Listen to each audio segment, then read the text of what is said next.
Good evening and a warm welcome to the highly anticipated fourth session of the Cybersecurity Talk series, meticulously organized by Axeta Digital Labs. We are truly delighted to have you all join us for this interactive as well as enlightening webinar series. The prime objective behind curating this series of thought provoking webinars is to shed light on the ever evolving security trends in the realm of digital transformation. So, as an industry leader, Axiata Digital Labs, us, takes pride in offering cutting edge services that accelerate the global digital adoption for businesses across the globe. So, today we have a special expert who is expertising in cybersecurity arena.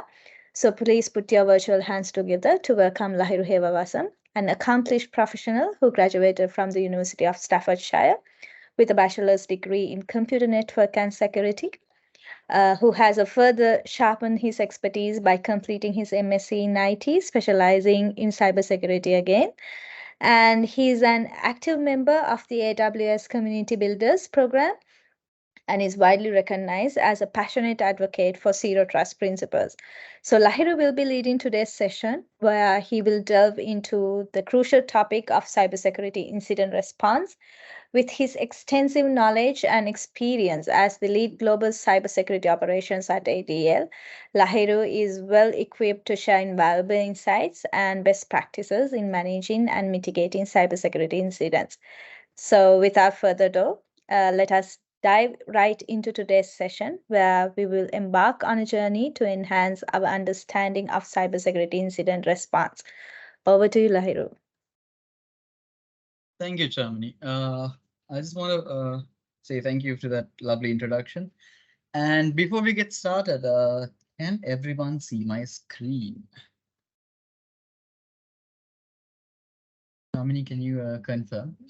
Yes, Lahiru, we can see your screen. Awesome. Okay, thank you very much. So it's actually good Um, afternoon. Already. Lahiru, sorry to disturb you. We cannot see Yeah. you though. I think Oh, video is okay. off. Uh, Hold on. I was thinking of going ahead with Oh today's yeah, session without the camera. anything Is it okay? convenient for anything convenient for Awesome. Okay. no issues Sorry. at all. Okay. Thanks, Germany.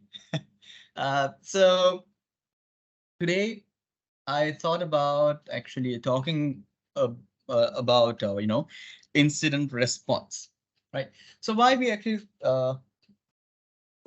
picked this topic out of the many topics that we could have chosen is because of the recent cybersecurity conference that happened a couple of weeks ago, and in that uh, I realized that how, as a country, we are uh, how unprepared we are for the cyber threat landscape, right? So we don't have the necessary bills in place, or it's actually being built. So a lot of that, right? So let's dive into this and see what, as you know, what professionals, as professionals, we can do to better the incident response for our organization. And mind you, I will always uh, say this again and again. Incident response is not for the enterprise, not only for the enterprises, but everyone who actually has infrastructure and has an adequate team can pursue this route. Right? At least getting to know about the basics is very important and will prepare you for what is about to happen. All right. So let's get into it.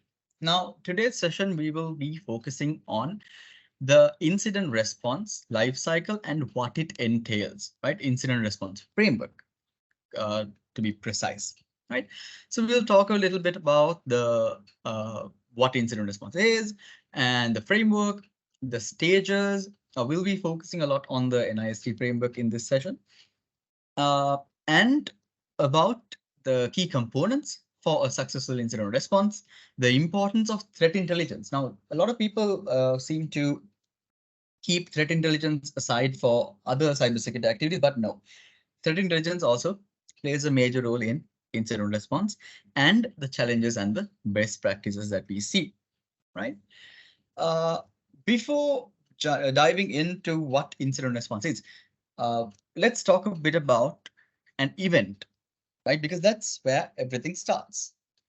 Uh, so basically, an event is any observable occurrence in a network system. So this is the definition that is given by NIST. So they have a computer security incident handling guide. That is the NIST special publication 800-61. If anyone is interested, you can download the documentation and go through it because it has a very in-depth analysis of incident response and what you need to do. Again, they have a separate special publication for ransomware handling and all that. So that's also very good to read and go through. Yeah, so basically what is an event, right? So that's what we just spoke about. Now, when you say any observable occurrence, right, this could be a traffic that is going in and out. This could be someone downloading a file, right? A very benign set of activities that happen, right? But when does it become an incident? Right? That is the million-dollar question, right? As mentioned by NIST, an incident is a violation or imminent threat of violation of computer security policies, acceptable use policies, or standard security policies or practices, right? So anything that goes above or does not adhere to the baseline that we draw, then we talk when we say that is an incident. So downloading a file is not an incident, right? Any user can download a file. But what if the user downloads a file, opens it up, and then gets infected with malware? And now the point where the user gets infected with malware, that event will turn into an incident. All right. So that is what we need to keep in mind when we're going through this incident response lifecycle. And we need to identify when we need to apply this incident response framework, right? All right. What is incident handling? Incident handling is the process of detecting and analyzing incidents and limiting the incident's effect. Again, this is coming in from the NIST special publication. The keywords here are detecting, analyzing, and limiting the incident's effects. All right. So basically what we do during incident response is detect, analyze, contain, eradicate, and then recover, right? It's as simple as that, right? It might sound simple, but with complex systems, it'll be a bit of a challenge. All right. Now, I put in the shared responsibility model in the cloud. This is specific to AWS. In this presentation, because a lot of people think that once you move to the cloud, security is a part of the cloud, cloud service provider, right? All the responsibility of the cloud service provider. Now, this is not true. If you look at this model that we have here, we know, or we can see that it is a shared responsibility model. Right? So this is mostly towards the EC2 and the cloud platform from AWS. So if you take a look at the components in orange, that is the responsibility of the cloud service provider. In this case, that is AWS. So they will provide the AWS global infrastructure that runs the compute, storage, database, and networking functions. However, once you spin up your virtual machines or any other service, then the data, the operating system, the network, the firewall, the applications, the identity, access management, and most importantly, the customer data becomes our responsibility. So if anyone tells you that the incident and the security and everything else, incident response and everything is conducted by or given by the cloud service provider, they might be wrong, right? So you need to understand that we have a responsibility even though we move to the cloud. Right? This is why they have a lot of services, right? So you have AWS. So AWS has Amazon Guard Duty for detection, right? It has advanced machine learning and all that sort of stuff. So Azure has its Sentinel or Defender for Cloud or Defender for Identity. So Azure actually has a lot, and AWS also has a lot. GCP has its own set of tools.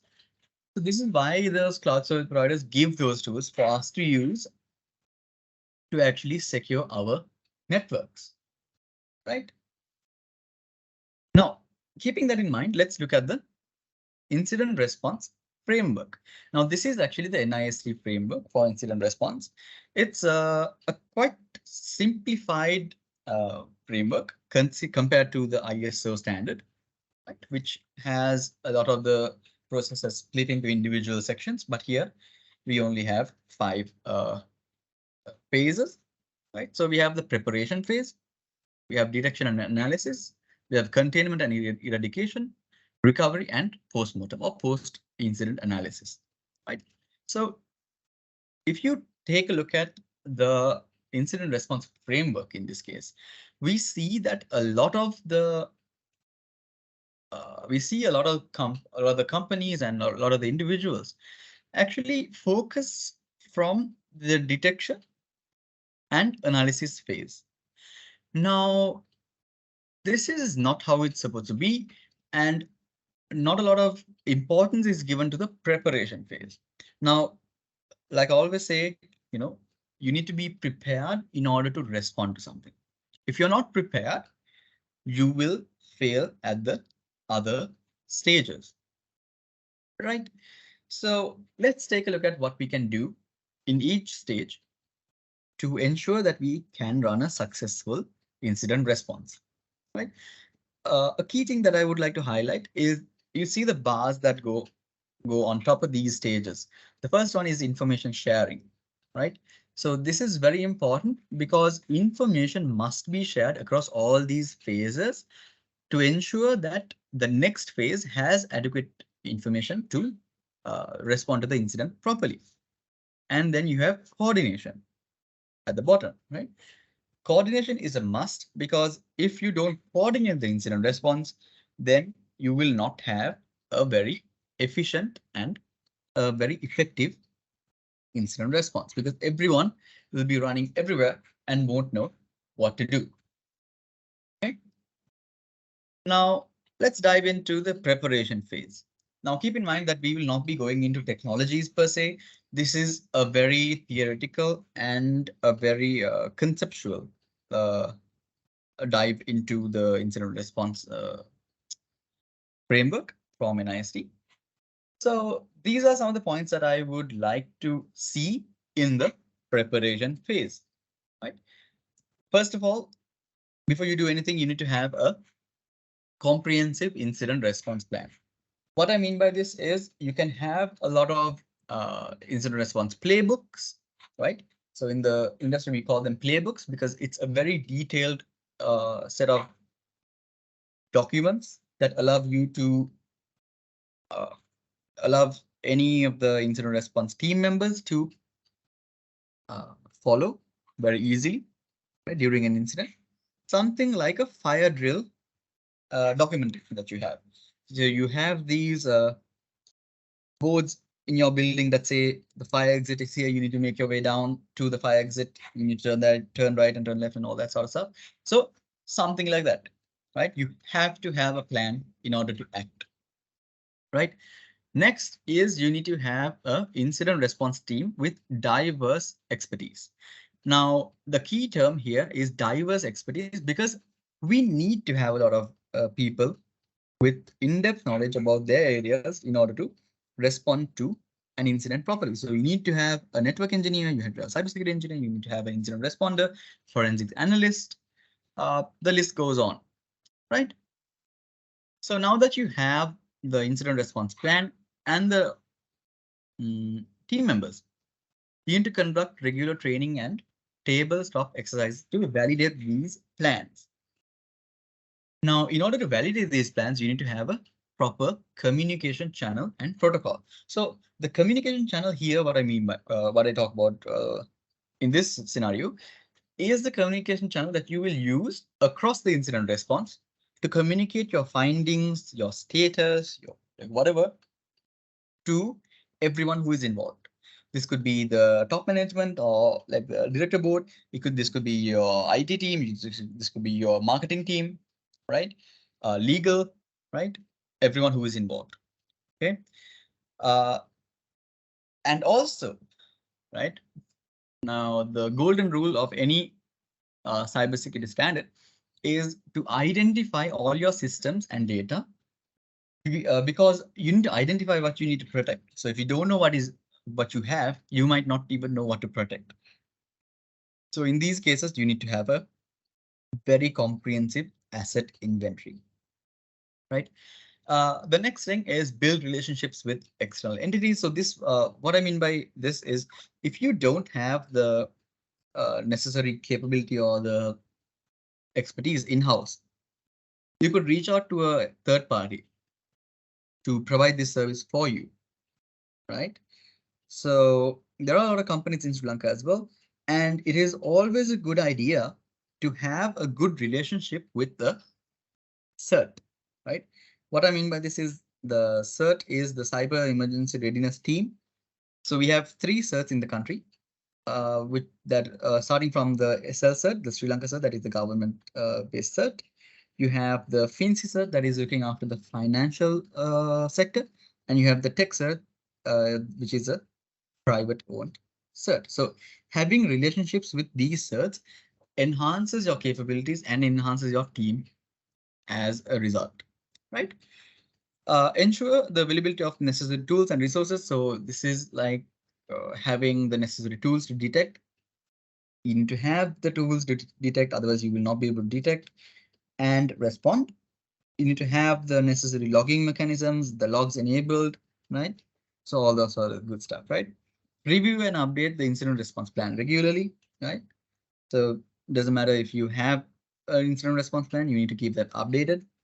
Conduct a risk and vulnerability assessment. So this is quite important, and a lot of companies do this quarterly.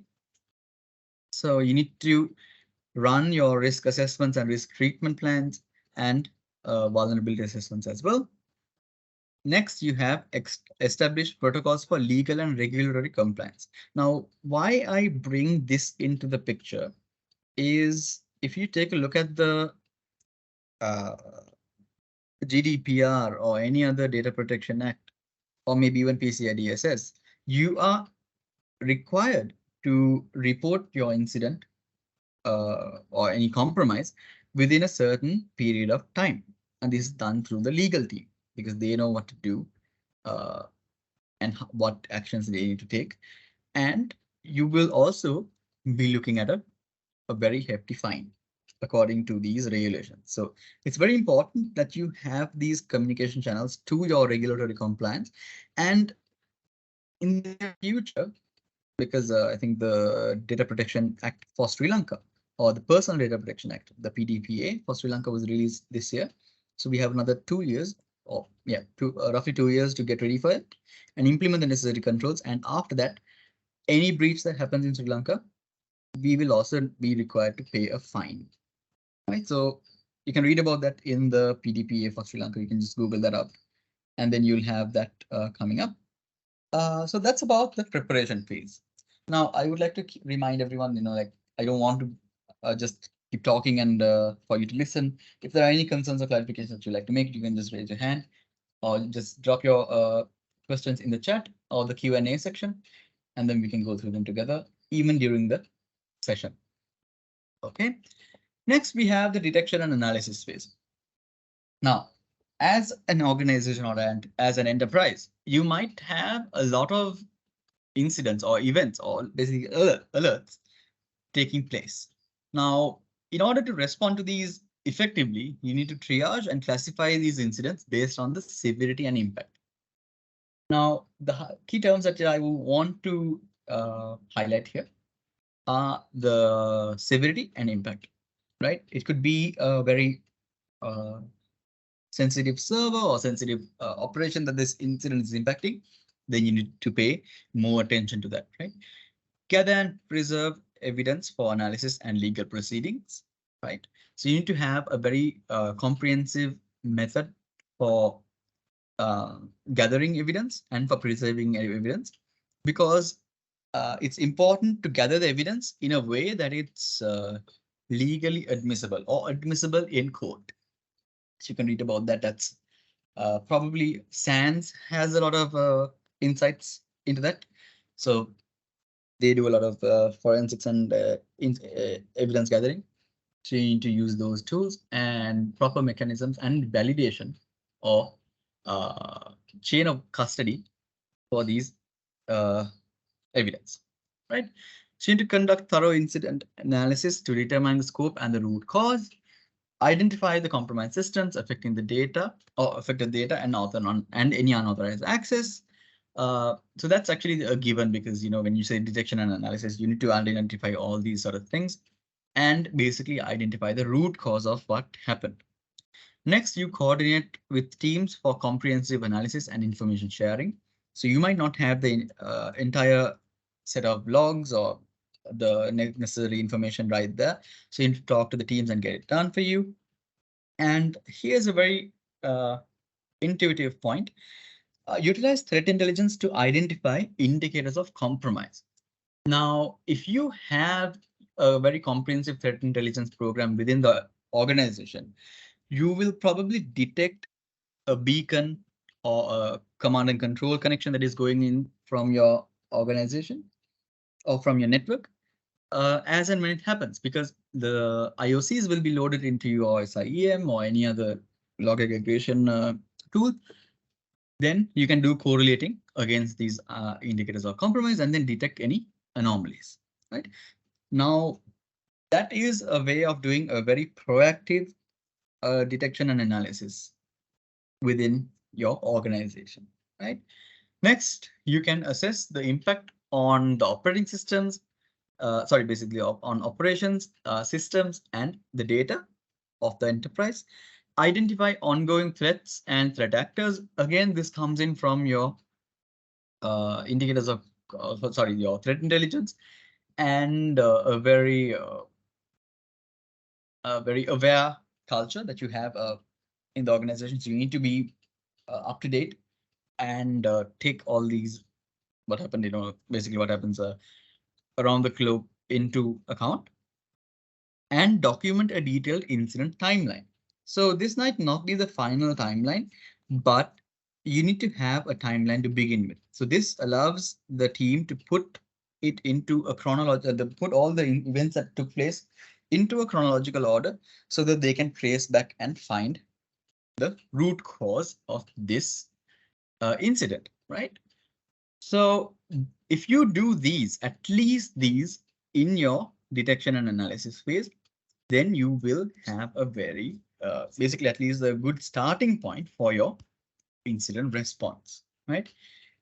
These points may not look very challenging or very, scary, but if you talk about an enterprise with, I don't know, about 700 odd servers, operations running in a multi-geo location, or like geo, a lot of countries that are involved in this operation. So that is where the complexity comes in, right? The complexity of the enterprise brings in, adds up to the complexity of the incident response.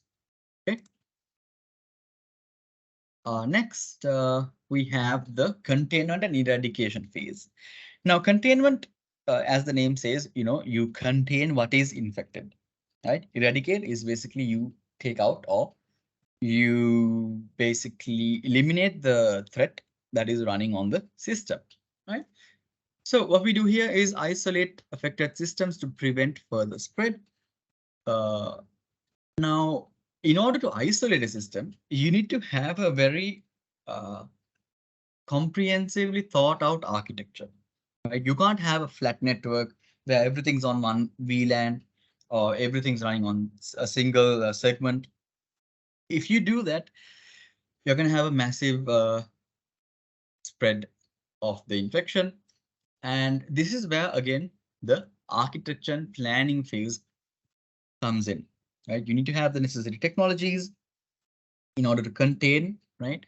So if you're using AWS, you can do a very simple network segregation by using NACLs or network ACLs, or yeah, so you can use network ACLs for that. And you can use security groups to isolate EC2 instances, right? So like that. And you need to have these things thought out before an incident takes place, right? This is why I always say preparation is the most important phase, right? Next, you have remove threat actors or malicious code. So this is basically removing whatever you can from your infected machine or network or whatever. Restore systems to the restore systems and data to a good known good state, right? So you see where you have your backups, right? Number one, you need to have backups enabled, right? And you think about what the last good known good state is, and then you try to roll out that backup, right? So you patch your vulnerabilities and implement additional security controls, right? You now let's say if that threat actor got in through a vulnerability. So these days there is a Barracuda vulnerability that is going around. So you need to patch those up, right? So there's no point in you eradicating the threat actor now, but leaving the back door open again. So you need to patch them as and when they, or as and when these basically vulnerabilities come up, right? So you validate containment measures and monitor for recurrence, right? So you basically validate to see if your containment measures are working, right? And monitor for any recurrence or monitor for any abnormal activities that will take place after you contain something. So another example that I would like to give is if you use a network ACL on AWS on an AWS EC2 instance, right? So the network ACL plugs into the uh, onto the VLAN, right? And from there, then you need to understand these technology, the capabilities as well, right?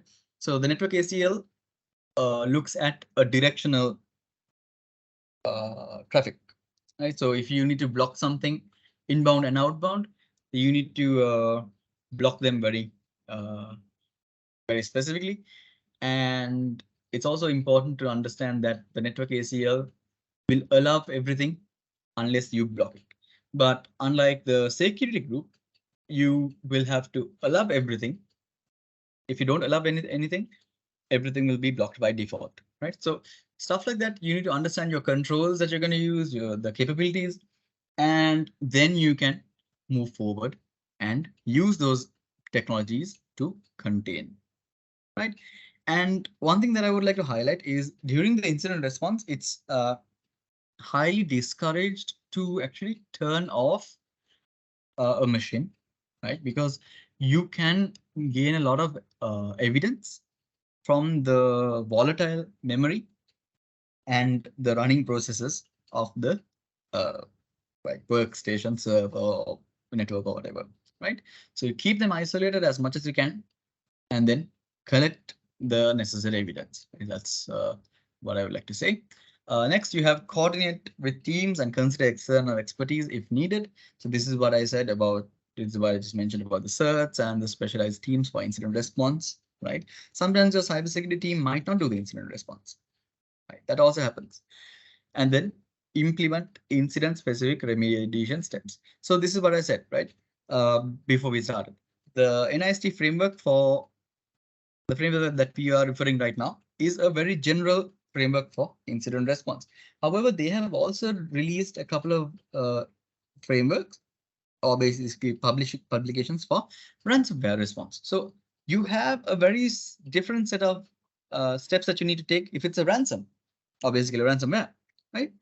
An adware or spyware. So you have a different step, sort of things. If you have, if it's a worm or like a polymorphic virus or anything like that, anything that moves through the network. So you have different steps that you need to take, right? So basically, you need to use those steps that you came up with during the planning phase in order to contain and eradicate the incident. All right. So next we have the recovery phase. This is actually the fourth stage that we can talk about. This is where you actually restore your backups and try to restore normal operation to the affected systems and basically uh, business operation, right? So you verify the data integrity and availability of the backups. You need to ensure that the backups are not compromised. This is very important. You don't need to restore backup and then you find that this backup is compromised, and that's a whole another set of issues. Test and validate the recovery efforts. So you need to ensure that the backup is not basically compromised or whatever. Communicate the progress to the users and stakeholders. This is by using the communication channels that I mentioned in the preparation phase. Update the security measures and controls so that this does not happen again. Again, implement incident specific recovery steps. So recovering from ransomware and recovering from a worm might be different. Sometimes the backup, you will not have the necessary backup. So therefore you need to have incident specific recovery steps in order to mitigate those and recover from those. And next, the last stage is to monitor the systems for potential issues. So once you restore backup, there can be operational issues that come up, or maybe there can be data loss. Right? So you need to consider all that and restore the backup. Right? We have the last phase coming up. We have that is the post-incident activities that we do. So this is after we recover and then now everything's go on back to normal. That doesn't mean that our job is done, right? So you need to conduct a comprehensive post-incident review, right? So you need to document the lessons learned and update the response plans accordingly. Communicate with stakeholders and regulatory bodies, because if you need to respond to them and to their queries, you need to do that in a timely manner. Preserve the evidence and comply with legal obligations. Just because the incident is dealt with doesn't mean that you can basically erase all your evidence. So you need to keep that in store, right? And very securely, kept. You don't need anyone else infecting any other part of the network, right? Collaborate with external entities for insights and knowledge sharing. So if you are a part of the group, like ADL, so we share a lot of evidence with the group and a lot of intelligence. So they also share intelligence with us. So if you're a part of a group and if you are a part of a community, you need to do that and basically play your role within the community. Assess and enhance preventive measures. So this is where you think about what controls can you put in order for this to not happen again, right? Basically, this happened because there was a gap in my system or mm, my prevention measures. So what can you do to improve on those and foster a culture for continuous improvement and cybersecurity awareness? Now, this is very important because this dives into the cultural aspect of cybersecurity, because awareness plays a large role in cybersecurity, and you need to make sure that everyone is aware of what to do and what not to do, especially your IT support team and your system administrators, right? Now, moving away from the framework, we have the key components of a successful incident response. Now, what is the success factor for an incident response, right? So you need to have continuous monitoring and detection, right? This will come in terms of a security operations center, a 24/7 security operations center. So if you can't run one on your own, you can use one, or you basically get one as a service. All right. Collaboration and communication. Not one team, basically a single team cannot achieve this entire framework or basically like a response life cycle. So you need to have the necessary expertise and the necessary communication and collaboration of the other teams in order for this to work. You need to have a very sound threat intelligence basically function, right? Forensics and evidence collection must be on point and must be collected so that it is legally admissible or basically admissible in court. Uh, why I say admissible in court is because if you want to take legal action, you will need to present all this evidence in court. If you don't have the necessary evidence, you will not be able to have a very strong case against the attackers, right? Incident coordination and management, right? We've gone through the entire life cycle, but not spoken about this. But you need to have an incident manager who will manage and communicate everything that happens to the teams who will know what to do next, basically an expert in this area, right? So you need to have someone like that. Incident response planning and testing. Yes, the planning phase is the most important thing that you can do. Incident reporting and documentation. Record all the evidence, keep them very well reported and documented, including the chain of custodies, right? So likewise, so you must have seen in all these CSI and CSI documentation documentaries that you see on the TV or television. They do something called a chain of custody where anyone who takes the evidence will sign off a document and then take the evidence. So you need to have something like that for this as well. There are plenty of what do you call templates online, so you can just browse and pick one that suits your need.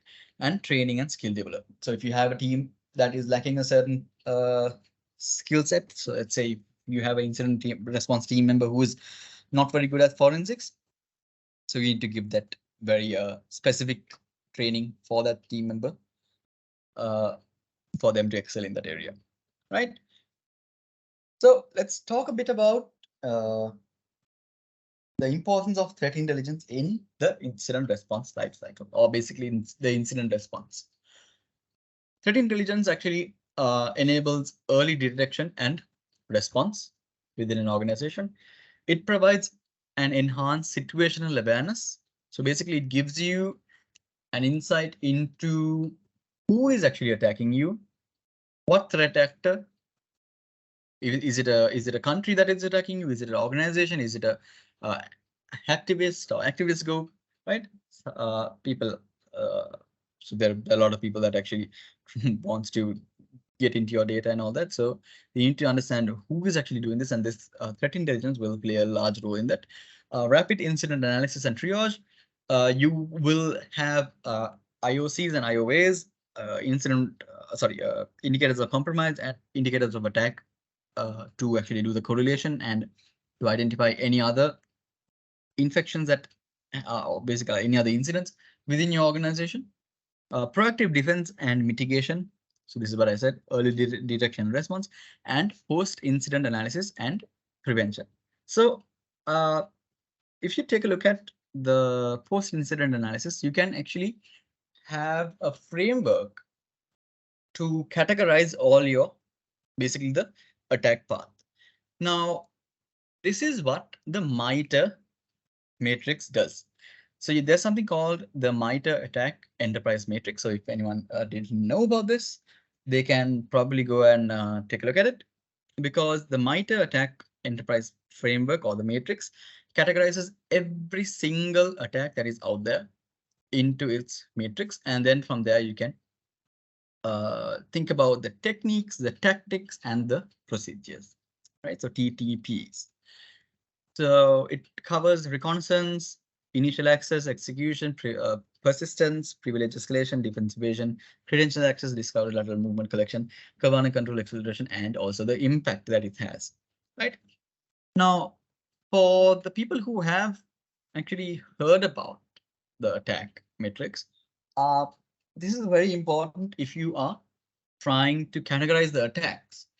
But for people who actually want to defend themselves against these attacks, what do they do? So MITRE also gives you the defend matrix, right? So for every TTP, or basically every attack in the MITRE attack framework, you have a defensive control, right? So you have a defensive control that is categorized into hardening, detect, isolate, deceive, and evict, right? So you have a lot of these defend or like defensive or blue team related activities that you can do. So if you take a look at an example, you have hardening, right? So you have credential hardening. What do? You have biometrical authentication, certificate-based authentication, certificate pinning, credential rotation, right? These can be a very, like a simple thing to do, but you're not doing it effectively, right? If you have file analysis, what do? Dynamic analysis, immediate file analysis, right? File content rules, you have file hashing, right? So for everything that you have in the MITRE attack framework, you have a defend control, right? So if you want to isolate, you have network isolation, execution isolation. So everything that you need to know about isolation, it is already here. You can just read about it and then implement the control into your systems, so that the next time that you come across these what do you call incidents, you have a better understanding. All right. All right. So let's move on to the challenges and best practices. All right. So the challenges that a lot of the enterprises have are limited resources. This could be technological resources or human resources, right? And especially in Sri Lanka, nowadays you can't really find a lot of good human resources because everyone has either migrated or, you know, a lot of other factors playing in. So you need to take a look at that. The evolving threat landscape. This is very common because every time the attackers are one step ahead of us. So I recently read that now the attackers are developing malware using ChatGPT. So they have actually developed a polymorphic malware or worm that actually changes every time it infects, that is able to bypass an EDR and antivirus. So that's the world we live in right now. So you got to basically get ready for that, right? Next, you have detection and response time. Now, there is no use if you detect an incident, let's say 3 months into the incident, right? So you need to be very quick and quick to react as well, right? Coordination and communication, right? You have a lot of challenges in that area because not a lot of people might be on board with the coordination and communication. They might say, no, this is not my job, or something like that. So you need to work around these challenges in order to have a very successful incident response. Next, you have regulatory compliance, right? So compliances such as GDPR, PCI, and a lot of other compliances have fines defined for your basically compromises and all that, but you need to be able to work your way around those as well. So those are the challenges. Now, the best practices, right? So you need to have very good planning for incident response, training and preparedness, right? Now, if you noticed, I used training and preparedness, not training and awareness, right? Preparedness is basically giving the team members adequate time to prepare themselves for an incident, right? Gone are the days that we say we implement a solution and say your network is 100% secure. No, it is only a matter of time when a threat actor tries to get, or basically gets into your network. And when they do, you need to be prepared, right? So again, you need to have very good collaboration and communication strategies in place, communication, basically mediums in place, continuous monitoring and threat intelligence. Again, you can use your SOC for this, or Security Operations Center, to provide all these monitoring and threat intelligence for you. One thing that we haven't really spoken about is automation and orchestration, right? You can have a little bit of automation for your containment, orchestration for your containment, and automation for your evidence gathering, right? Stuff like that. You need to have a very solid post-incident analysis and lessons learned phase, because this is where you improve as an organization so that the same incident does not happen over and over again, right? And you can also have incident response service providers to deal with very complex incidents, right? So you might have a very sophisticated threat actor that is attacking your organization. Then you need to have a very specialized team to respond to these, right? Now, what are our key takeaways? Key takeaways is basically incident response is not a way to prevent an attack, right? Incident response is basically to a mechanism to basically instruct your team on how they should respond during an attack, right? Or basically an incident. Incident response is a structured and coordinated approach to managing cybersecurity incidents, right? So it's only a method and approach to managing an incident and not to prevent an attack, all right? Incident response is not a product, but a process, right? You can't really have, okay, let's say you have an antivirus card or basically an EDR and say, no, I've installed my EDR, so I'm okay with my incident response. No, that is not how it works. You need to have the people trained for that. You can't rely on a single product or maybe on multiple products for this, right? Threat intelligence enables early detection, situational awareness, and proactive defense, right? So this is what we just spoke about. You need to have a very sound threat intelligence framework and a team to give you this insight and situational awareness, right? Communication is key. You need to have every stakeholder informed, right? Usually, I would recommend the 20-20-20 rule. So basically, it's 20 minutes for you to analyze the event and to decide if it's an incident. If it's an incident, you need to have another 20 minutes for you to contain and eradicate it. And then if that is not possible, you need to have another 20 minutes to communicate your status to the relevant stakeholders. So when I mean by the relevant stakeholders is basically your operational teams all the way up to the CEO and the director board, because they need to take decisions I think recently Fujitsu took this decision to actually shut down the entire network. They just pulled the plug on everything because they need to contain the network or like contain the incident, right? So these types of or this level of decision is only made at a higher level. So you need to have a very proper sound communication plan in place. Always keep improving, right? You might have a very good incident response plan today, but it might not be enough tomorrow. So you need to have everything ready, right? And zero trust, right? What I mean by this is implement zero trust into your technological stacks and your uh, basically your operations. If you don't know about zero trust, maybe I can give you some references. You can just drop a link, drop a question or like a chat, and then we can maybe have an offline discussion about it, or maybe even talk about it now.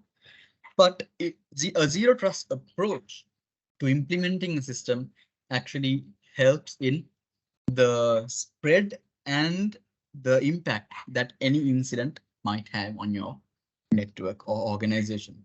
So with that, I would like to say I would like to give a big thank you for everyone who joined in. Thank you for taking your time on a busy Thursday. Uh, Basically, I hope you learned a couple of things, and if there are any questions, I would gladly answer them now. Or if there isn't anything that you can ask, or if there's anything that you can't ask on an open forum, you can basically get back to me via email or chat or whatever, right? So thank you guys. Thank you, Lahiru. As we come to the conclusion of today's insightful session on cybersecurity incident response, we would like to express our deepest gratitude to Lahiru Hewawasam for sharing his experience and expertise and guiding us through the crucial topic. His valuable insights and practical knowledge have undoubtedly enriched our understanding of managing cybersecurity incidents effectively. So, we hope that this webinar has provided you with a valuable information and actionable strategies to strengthen your organization's cybersecurity posture. So, remember, staying vigilant and proactive in the face of evolving cyber threats is crucial for safeguarding your digital assets. Once again, my heartfelt gratitude to all the participants for their active engagement and valuable contribution to this webinar. And we truly appreciate your commitment to enhancing cybersecurity practices and fostering a secure digital landscape as well. So, thank you for joining us today. And we look forward to continuing our journey of knowledge sharing and collaboration in future webinars. Stay safe and stay secure. This is from Marks Digital Labs. Thank you.